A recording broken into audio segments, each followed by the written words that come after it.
Hello বন্ধুরা, আমি নীলকণ্ঠ বা অপরাজিতা ফুল। আমি নানা রকম ঔষধি গুণে ভরপুর। কি জানো না বুঝি? শোনো তাহলে। আমাকে কিভাবে খাবে সেটা পরে বলছি।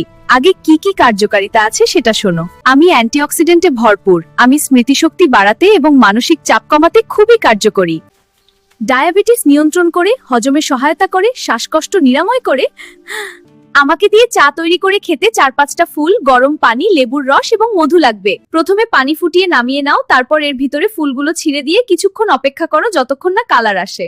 পানি গাঢ় নীল রঙের হয়ে গেলে একটি গ্লাসে ছেঁকে নাও।